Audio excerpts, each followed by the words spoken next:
श्री पंचमुख हनुमत कवचम। श्री गणेशाय नमः। ओम अस्य श्री पंचमुख हनुमत कवच मंत्रस्य ब्रह्मा ऋषिः, गायत्री छन्दः, पंचमुख विराट हनुमान देवता, ह्रीं बीजं श्रीं शक्तिः, क्रौं कीलकं, क्रूं कवचं, क्रैं अस्त्राय फट् इति दिग्बन्धः। श्रीगरुड उवाच, अथ ध्यानं प्रवक्ष्यामि शृणु सर्वाङ्गसुन्दर, यत्कृतं देवदेवेन ध्यानं हनुमतः प्रियं।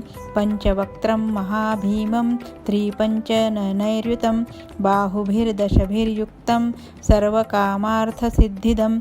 पूर्वं तु वानरं वक्त्रं कोटिसूर्यसमप्रभं, दंष्ट्राकरालवदनं भ्रुकुटिकुटिलेक्षणम्।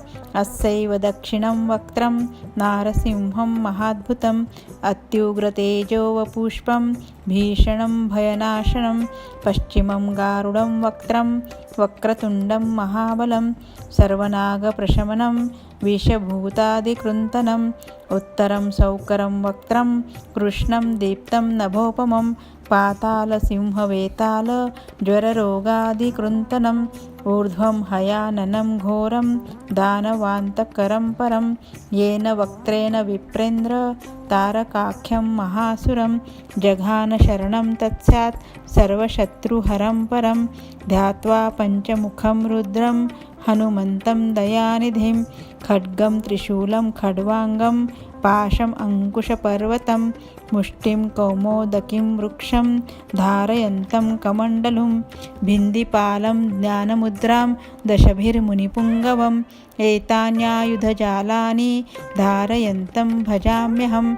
प्रेतासनोपविष्टं तं सर्वाभरणभूषितं, दिव्यमाल्याम्बरधरं दिव्यगन्धानुलेपनं।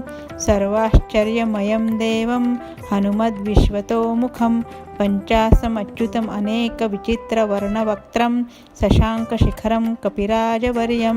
पीताम्बरादिमुकुटैरूपशोभिताङ्गं पिङ्गाक्षमाद्यमनिशं मनसा स्मरामि। मर्कटेशं महोत्साहं सर्वशत्रुहरं परं, शत्रुसंहर मां रक्ष श्रीमन्नापदमुद्धर। ॐ हरिमर्कटमर्कटमन्त्रमिदं परिलिख्यति वामतले, यदि नश्यति शत्रुकूलं, यदि मुञ्चति वामलता। ॐ हरिमर्कटाय स्वाहा। ॐ नमो भगवते पञ्चवदनाय पूर्वकपिमुखाय सकलशत्रुसंहारकाय स्वाहा। ॐ नमो भगवते पञ्चवदनाय दक्षिणमुखाय करालवदनाय नरसिंहाय सकलभूतप्रमथनाय स्वाहा। ॐ नमो भगवते पञ्चवदनाय पश्चिममुखाय गरुडाननाय सकलविषहराय स्वाहा। ॐ नमो भगवते पञ्चवदनाय उत्तरमुखाय आदिवराहाय सकलसम्पत्कराय स्वाहा। ॐ नमो भगवते पञ्चवदनाय ऊर्ध्वमुखाय हयग्रीवाय सकलजनवशक्राय स्वाहा। ॐ श्रीपञ्चमुख हनुमन्ताय आञ्जनेयाय नमो नमः। नमो नमः। नमो नमः। जय बजरंगबली।